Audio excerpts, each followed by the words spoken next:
जय हिंद दोस्तों, कैसे हैं आप सब। दोस्तों आज मैं उत्तराखंड की पावन नगरी हरि की द्वार यानी कि हरिद्वार यात्रा की बात करने जा रहा हूं। जी हां दोस्तों, अगर आप भी हरिद्वार यात्रा का प्लान बना रहे हैं तो यह वीडियो आपके लिए बहुत ही यूजफुल होने वाली है, क्योंकि आज की इस वीडियो में मैं आपको हरिद्वार यात्रा की कंप्लीट जानकारी देने वाला हूँ। जैसे कि आपको अपने घर से हरिद्वार पहुँचना कैसे है, हरिद्वार में रुकने की क्या व्यवस्था है, हरिद्वार में भोजन की क्या व्यवस्था है, हरिद्वार में आपको घूमना कहाँ कहाँ है, और साथ ही साथ अंत में हम यह भी जानेंगे कि हरिद्वार यात्रा में आपका कुल खर्चा कितना आने वाला है। तो दोस्तों बने रहिए आप मेरे साथ, मैं एक करके आपको सारी जानकारी दूंगा, जिससे आपका हरिद्वार यात्रा काफ़ी आसान हो जाएगी, साथ ही साथ आपका खर्चा भी बहुत कम आएगा। तो चलिए शुरुआत करते हैं। सबसे पहले बात आती है दोस्तों कि आपको अपने घर से हरिद्वार पहुंचना कैसे है। दोस्तों अगर मैं पहले ऑप्शन की बात करूं तो वह है आपका बाय ट्रेन। अगर आप बाय ट्रेन हरिद्वार आना चाहते हैं तो हरिद्वार में भी रेलवे स्टेशन है, तो आप अपने अपने शहरों से ट्रेन लेके डायरेक्ट हरिद्वार पहुंच सकते हैं। और अगर आपके शहर से हरिद्वार के लिए डायरेक्ट ट्रेन उपलब्ध नहीं है तो आप दिल्ली आ जाइए। दिल्ली के हर एक रेलवे स्टेशन से आपको हरिद्वार के लिए ट्रेन मिल जाएगी, तो आसानी से आप दिल्ली से हरिद्वार बाय ट्रेन पहुँच सकते हैं। दोस्तों दिल्ली से हरिद्वार की जो दूरी है वो करीबन 215 किलोमीटर की है, और इस 215 किलोमीटर की दूरी तय करने में ट्रेन से आपको मात्र 5 घंटे का समय लगेगा। वहीं दोस्तों अगर मैं दूसरे ऑप्शन की बात करूं तो वो है आपका बाय फ्लाइट। दोस्तों अगर आप बाय फ्लाइट हरिद्वार आना चाहते हैं तो हरिद्वार का जो सबसे नियरेस्ट एयरपोर्ट है वो है आपका देहरादून एयरपोर्ट, जो कि हरिद्वार से मात्र 40 किलोमीटर की दूरी पे है। और इस 40 किलोमीटर की दूरी तय करने के लिए दोस्तों आपको देहरादून एयरपोर्ट पे टैक्सी और बस की सुविधा मिल जाएगी, जिसके जरिए मात्र 1 घंटे में आप वहाँ से हरिद्वार पहुँच जाएंगे। वहीं दोस्तों अगर आपके यहाँ से देहरादून के लिए डायरेक्ट फ्लाइट नहीं है तो आप दिल्ली आ जाइए। दिल्ली एयरपोर्ट से आपको देहरादून के लिए फ्लाइट मिल जाएगी। वहीं दोस्तों अगर मैं तीसरे ऑप्शन की बात करूं तो वो है आपका बाय रोड यानी कि बाय बस। दोस्तों अगर आप बाय बस हरिद्वार आना चाहते हैं तो देश के सभी बड़े शहरों से हरिद्वार के लिए बस चलती है, तो अपने यहाँ के नियरेस्ट बस टर्मिनल पे जाके आप हरिद्वार के लिए बस ले सकते हैं। और अगर आपके यहाँ से हरिद्वार के लिए डायरेक्ट बस उपलब्ध नहीं है तो आप दिल्ली आ जाइए। दिल्ली के हर एक बस स्टैंड से आपको हरिद्वार के लिए बस मिल जाएगी। इसके अलावा दिल्ली के कश्मीरी गेट बस स्टैंड से हरिद्वार के लिए हर घंटे बस चलती है, तो आप इस बस स्टैंड पे जाके इस बस टर्मिनल पे जाके यहाँ से हरिद्वार के लिए बस ले सकते हैं। वहीं दोस्तों अगर आप खुद की गाड़ी से हरिद्वार आना चाहते हैं तो दिल्ली से मेरठ होते हुए आप हरिद्वार बड़े आसानी से पहुंच सकते हैं। वहां पे आपको पार्किंग की सुविधा मिल जाएगी। पार्किंग की सुविधा दोस्तों वहां पे काफ़ी बना हुआ है। आपको हर की पौड़ी घाट पे भी पार्किंग मिल जाएगा, उसके अलावा चंडी घाट पे भी आपको पार्किंग की सुविधा मिल जाएगी। वहीं अगर मैं पार्किंग के चार्ज की बात करूं तो 24 घंटे का 4 व्हीलर का देना पड़ेगा आपको 75 रुपये। वहीं अगर आप 2 व्हीलर या फिर बाइक या स्कूटी से जा रहे हैं तो 24 घंटे के लिए आपको मात्र 35 रुपये पे करना होगा।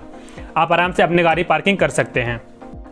चलिए दोस्तों अब हम हरिद्वार पहुंच चुके हैं। अब सबसे पहले हमें जाना है हर की पौड़ी घाट। दोस्तों हरिद्वार का रेलवे स्टेशन और बस स्टैंड दोनों आमने सामने ही है, और यहाँ से हर की पौड़ी की जो दूरी है वो मात्र 2 किलोमीटर है। और यह 2 किलोमीटर की दूरी आप पैदल भी तय कर सकते हैं, और इसके अलावा आपको वहाँ पे रिक्शा भी मिल जाएगा, जो रिक्शा वाला मात्र 15 रुपये में रेलवे स्टेशन से आपको हर की पौड़ी घाट उतार देगा। दोस्तों हर की पौड़ी हरिद्वार का सबसे पावन, सबसे पवित्र और सबसे फेमस घाट है। साथ ही साथ यहाँ पे होने वाले गंगा यात्री दुनिया भर में मशहूर है, जिसके लिए लाखों की तादाद में हर रोज श्रद्धालु यहाँ पे गंगा आरती में सम्मिलित होने के लिए आते हैं, जिससे वो गंगा आरती का एक खूबसूरत दृश्य देख सके और उसमें सम्मिलित हो सके। दोस्तों वहीं अगर मैं यहाँ पे होने वाले गंगा आरती की टाइमिंग की बात करूँ तो यहाँ पे आरती 2 टाइम होती है, एक सुबह और एक शाम। अगर मैं सुबह की टाइमिंग की बात करूँ तो सुबह आरती जो आरंभ होती है वो 5 बजे होती है, और 5 बजे से लेकर 6:30 बजे तक चलती है। वहीं अगर मैं शाम की गंगा आरती की टाइमिंग की बात करूँ तो 5:30 यानी कि 5:30 पे शाम को आरती स्टार्ट होती है, और 7 बजे तक वो आरती चलती है। यहाँ पे मेरा एक छोटा सा सजेशन होगा दोस्तों कि आरती में सम्मिलित होने के लिए आप कम से कम 1 घंटे पहले ही आ जाएं, क्योंकि यहाँ पे काफ़ी अधिक मात्रा में लोग आते हैं आरती का दर्शन करने, इसलिए यहाँ पे काफ़ी भीड़ हो जाता है और आपको पीछे खड़ा होना पड़ सकता है। इसलिए कम से कम 1 घंटे पहले आप यहाँ पे आ सकते हैं। इसके अलावा दोस्तों इस घाट पे आपको जूते चप्पल ले जाना अलाउ नहीं है, जिसके लिए वहाँ पे काउंटर बने हुए हैं, उस काउंटर में आप अपना जूता चप्पल जमा करा सकते हैं। साथ ही साथ दोस्तों अगर आप वहाँ पे स्नान करना चाहते हैं तो स्नान करते समय आपको कुछ बातों का ध्यान रखना होगा, जैसे कि उस नदी का बहाव काफ़ी तेज होता है, और अगर आपको तैरना नहीं आता है तो आप किनारे पे से ही नहा के यानी कि स्नान करके वापस आ सकते हैं। दोस्तों हर की पौड़ी घाट वही घाट है जहाँ पे हर 5 साल में कुंभ का मेला आयोजित किया जाता है। तो अगर आप कुंभ के मेले में सम्मिलित होना चाहते हैं तो 2025 में आने वाले 2025 में जो कुंभ का मेला होगा जनवरी के महीने में, आप उसमें भी सम्मिलित हो सकते हैं, आप यहाँ पे जा सकते हैं। चलिए दोस्तों अब बात कर लेते हैं हरिद्वार में आपका रुकने के लिए क्या व्यवस्था है। दोस्तों हरिद्वार में रुकने के लिए आपके पास 2 ऑप्शन है, जिसमें से अगर मैं पहले ऑप्शन की बात करूँ तो वो है आपका धर्मशाला या फिर आश्रम, जहाँ पे आप रुक सकते हैं। दोस्तों हरिद्वार में रुकने के लिए आपको कोई भी समस्या नहीं आने वाली है, क्योंकि हरिद्वार में हर 10 कदम पे आपको एक धर्मशाला और एक आश्रम देखने को मिल जाएगा, जहां पे अपना आप स्टे बना सकते हैं। वहीं दोस्तों मेरी तरह अगर आप एक बजट ट्रैवलर हैं तो हरिद्वार में धर्मशाला और आश्रम में रुकना आपके लिए एक बेहतर ऑप्शन हो सकता है। वहीं दोस्तों अगर मैं धर्मशाला या फिर आश्रम में पर बेड की चार्ज की बात करूं तो वहां पे आपको 200 रुपये से लेकर 300 रुपये तक में 24 घंटे के लिए बेड मिल जाएंगे, जहां पे आप अपना स्टे आसानी से बना सकते हैं। वहीं अगर मैं दूसरे ऑप्शन की बात करूं दोस्तों तो वह है आपका प्राइवेट होटल। दोस्तों अगर आप धर्मशाला या फिर आश्रम में नहीं रुकना चाहते हैं तो प्राइवेट होटल आपके लिए एक बेहतर ऑप्शन हो सकता है।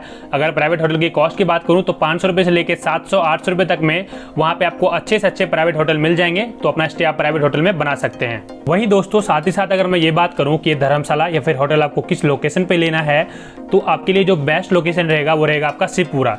दोस्तों हरिद्वार रेलवे स्टेशन से शिवपुरा की जो दूरी है वो मात्र आधे किलोमीटर की है, जहाँ पे आपको अनेकों धर्मशालाएं और होटल देखने को मिल जाएंगे, जहाँ पे अपना स्टे बना सकते हैं।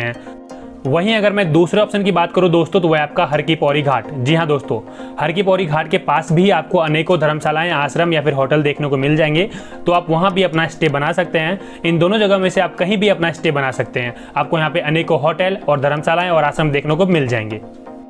वहीं दोस्तों साथ ही साथ अगर मैं हरिद्वार में खाने पीने की बात करूं तो हरिद्वार में खाने पीने के लिए आपको कोई भी समस्या नहीं आने वाली है, क्योंकि हरिद्वार में हर 10 कदम पे आपको एक शुद्ध शाकाहारी भोजन के लिए रेस्टोरेंट मिल जाएगा, जहां पे अपना खाना पीना आप खा सकते हैं। वहीं अगर मैं यहाँ पे खाने पीने की कॉस्ट की बात करूं तो यहाँ पे थाली सिस्टम 60 रुपये से स्टार्ट होता है, 70, 80, 90, 100 रुपये तक में यहाँ पे आपको एक अच्छी से अच्छी शुद्ध शाकाहारी थाली मिल जाएगी। तो आप हरिद्वार में खाना पीना आसानी से खा सकते हैं, वहाँ पे आपको खाने पीने में कोई भी समस्या नहीं आने वाली है। चलिए दोस्तों अब बात कर लेते हैं हर की पौड़ी घाट घूमने के बाद आपको और कौन कौन से जगहों पे विजिट करनी है। हमारा सबसे पहला स्थान रहने वाला है दोस्तों मनसा देवी मंदिर। दोस्तों हर की पौड़ी घाट से मनसा देवी का जो डिस्टेंस है वो मात्र 5 किलोमीटर है, और इस 5 किलोमीटर की दूरी तय करने के लिए वहाँ पे आपको ई रिक्शा का सुविधा मिल जाएगा, जो रिक्शा वाला मात्र आपसे 10 रुपये चार्ज करेगा और आपको मनसा देवी मंदिर तक पहुँचा देगा। दोस्तों चूंकि मनसा देवी मंदिर एक पहाड़ पे बना हुआ है, जिसके लिए यहाँ तक पहुँचने के लिए आपके पास 3 ऑप्शन है। अगर मैं पहले ऑप्शन की बात करूँ दोस्तों तो वो है आपका पैदल यात्रा, यानी कि आप ट्रैकिंग करके यहाँ तक पहुँच सकते हैं।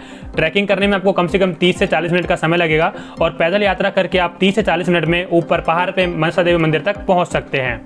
वहीं अगर मैं दूसरे ऑप्शन की बात करूं दोस्तों तो वो आपका सीढ़ी के द्वारा। दोस्तों वहां पे एक मार्ग बनाया गया है जिसमें 1000 सीढ़ी आपको पार करने होंगे, और 1000 सीढ़ी चढ़ने के बाद आप मंदिर तक पहुंच जाएंगे। वहीं दोस्तों अगर आप ट्रैकिंग या फिर सीढ़ी के जरिए मंदिर तक नहीं पहुंचना चाहते हैं तो आपके लिए एक बेस्ट ऑप्शन है वहाँ पे रोप वे के जरिए। जी हाँ दोस्तों, वहाँ पे आपको रोप वे का भी ऑप्शन मिल जाता है, जिस रोप वे के जरिए आप मंदिर तक बड़े आसानी से पहुँच सकते हैं। वहीं रोप वे का अगर मैं किराए की बात करूँ तो वहाँ पे आपका दोनों साइड का 144 रुपये लगता है। 144 रुपये में आप रोप वे के जरिए मंदिर तक जा भी सकते हैं, और वहाँ से आपको वापस आ भी सकते हैं उस रोप वे के जरिए।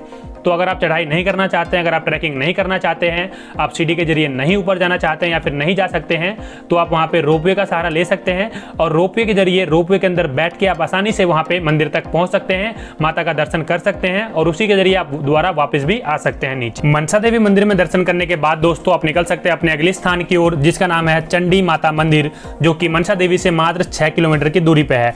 और इस 6 किलोमीटर की दूरी तय करने के लिए दोस्तों वहाँ पे आपको दोबारा ई रिक्शा का ऑप्शन मिल जाएगा। ई रिक्शा में मात्र 10 रुपये पे करके आप चंडी माता मंदिर तक पहुंच सकते हैं आसानी से। दोस्तों मनसा देवी मंदिर की तरह चंडी माता का मंदिर भी ऊपर पहाड़ों पर बना हुआ है, जहां तक पहुंचने के लिए दोबारा आपको ट्रैकिंग करके ही जाना होगा, या फिर आप रोपवे का सहारा ले सकते हैं। अगर आप ट्रैकिंग नहीं करना चाहते हैं, ट्रैकिंग के जरिए आप नहीं जा सकते हैं, तो यहाँ भी आप रोपवे का सहारा ले सकते हैं। रोपवे का टिकट लेके आप आसानी से माता का दर्शन कर सकते हैं और वापस भी आ सकते हैं।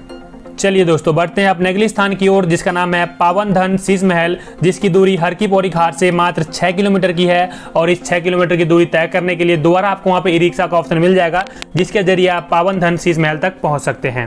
तो दोस्तों आप पावन धन शीश महल भी जा सकते हैं। वहाँ की आकृति, वहाँ की कलाकृति को आप देख सकते हैं। वहाँ पे जितने भी स्टैचू बनाए गए हैं दोस्तों वो कांच के छोटे छोटे टुकड़ों से बनाए गए हैं, जो देखने में आपको काफी आकर्षित लगेगी। तो यहाँ पर जाकर भी आप घूम सकते हैं, यहाँ पर जाकर भी आप कुछ समय बिता सकते हैं।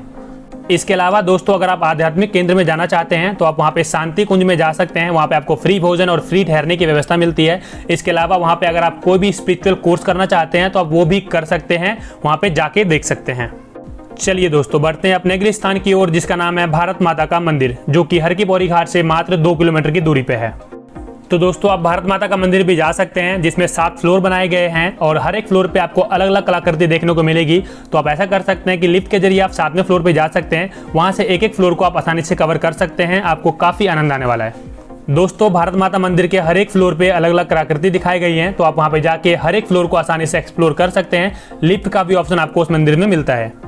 चलिए दोस्तों, बढ़ते हैं अपने अगले और अपने अंतिम स्थान की ओर, जिसका नाम है राजाजी नेशनल पार्क, जो कि हर की पौड़ी घाट से मात्र 10 किलोमीटर की दूरी पे है। तो दोस्तों, अगर आप जंगल सफारी करना चाहते हैं, अगर आप वाइल्ड लाइफ को एंजॉय करना चाहते हैं, तो आप राजाजी नेशनल पार्क जा सकते हैं।